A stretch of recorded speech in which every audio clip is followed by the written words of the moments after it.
Okay, got my camera working again.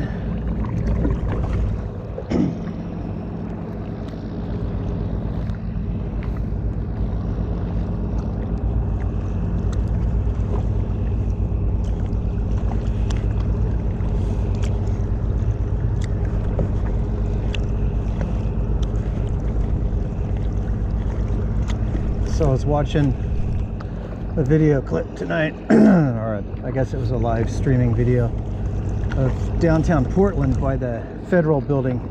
It's right in the downtown area. And the protesters were tearing shit up. And finally they tried to start a fire on the side of the federal building, which is probably not a really smart thing to do. Because in Oregon, I looked it up, the laws for use of force stipulate that use of deadly force is not illegal if it's to prevent a felony or an act of arson, which that would be. But I don't know if when it's a public building or a federal building, if a John Q. Public sort of person could use deadly force or lethal force to prevent it, and if they would be frowned upon or thrown in prison or what. So I noticed that nobody seemed to be trying to stop it other than the federal Trump's task force that he's got. And you know, they weren't killing anybody, which I guess is always good, but I think things are reaching a fever pitch back home.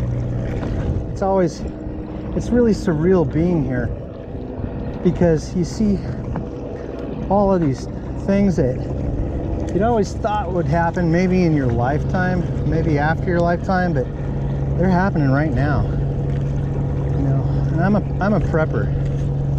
I'm one of those people that has extra food and medical supplies and a way to protect myself and the people I care about. And everybody used to give me shit about, you know, I was over the top. I don't think it really was, because you know, down where my brother's at in Arizona right now, you can't get ammunition, and getting a firearm is damn near difficult right now because everybody's trying to get them. So good luck. And even if you had one, where the hell are you going to get ammo to feed it? So it may be too late for a lot of those folks that have waited to prep. Now they're going to be hard pressed to really do so thoroughly, which is unfortunate, because I don't know the police are going to be able to help them in a lot of these areas, especially where they've defunded the police forces or they've sidelined the police teams.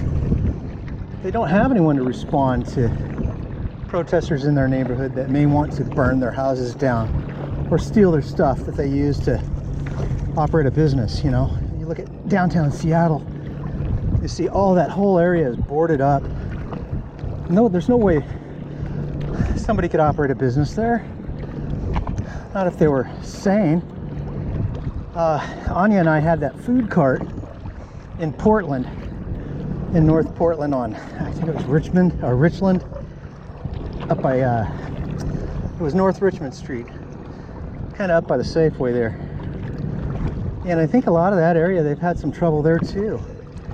You know, and we had a lot of petty theft and stuff when we were there. I had to chase a guy down that slammed into our car with his bike and broke off the mirror. And I initially went out to help him because I felt, you know, he took a bad spill on his bike, and I didn't realize that the spill happened because he'd stolen the bike, and while he was pedaling off, one of the pedals just snapped off, and that's what caused him to lose control.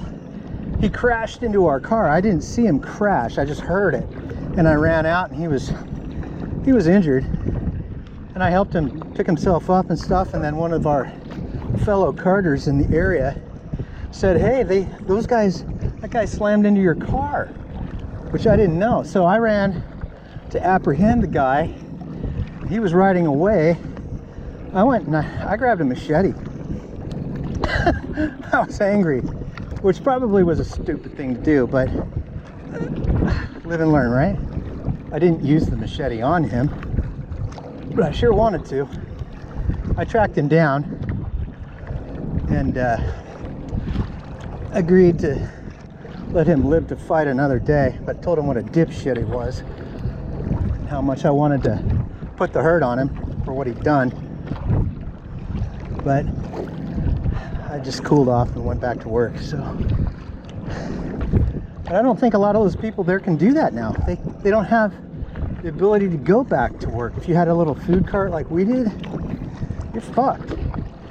Because even if you can operate, you're going to have these unruly people that may decide to take it out on you or wreck your business or certainly scare away all of your client base. You know, Anya and I got out of Dodge while the getting was good. Thank God.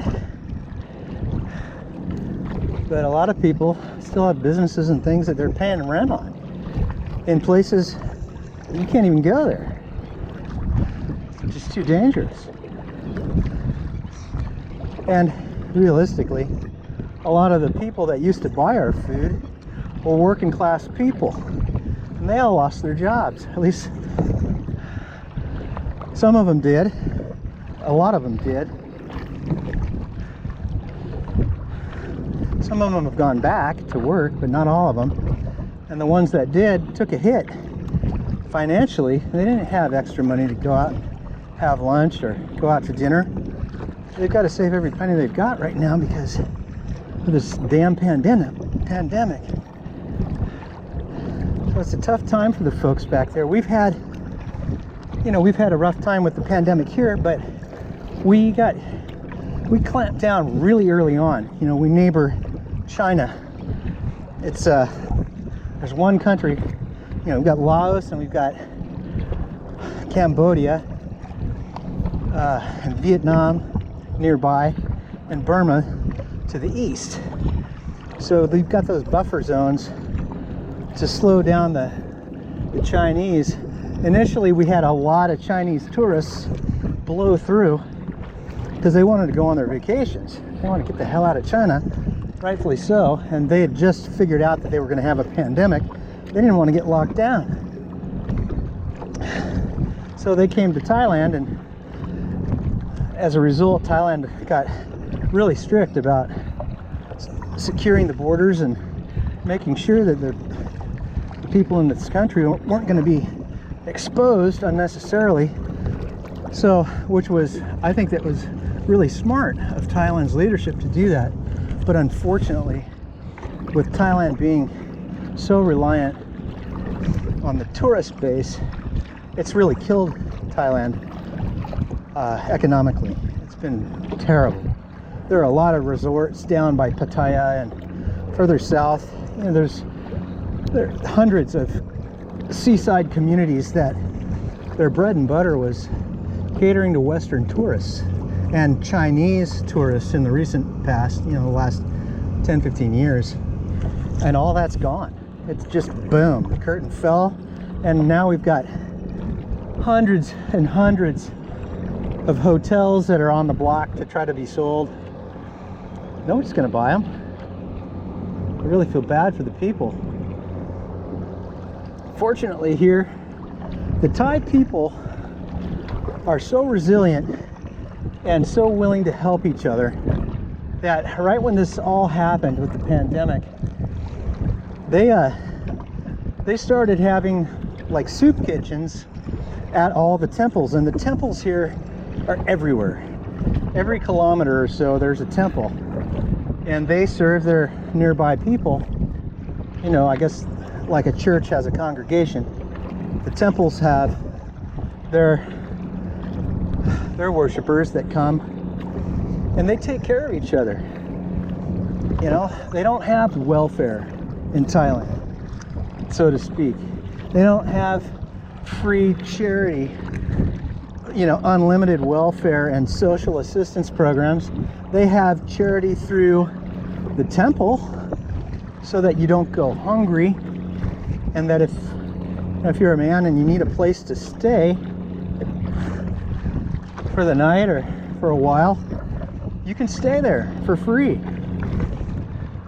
You have to be willing to help out, to take care of the animals and to clean up around the area. And if you have a skill, like if you know how to do plumbing or electrical work, and if they need help on the temple grounds, it's your kind of duty and honor bound to step up and help any way you can to keep things running there. That's kind of your exchange for the charity they give. And I think that's really cool. We have some of that in the United States with our churches, but so many people, they don't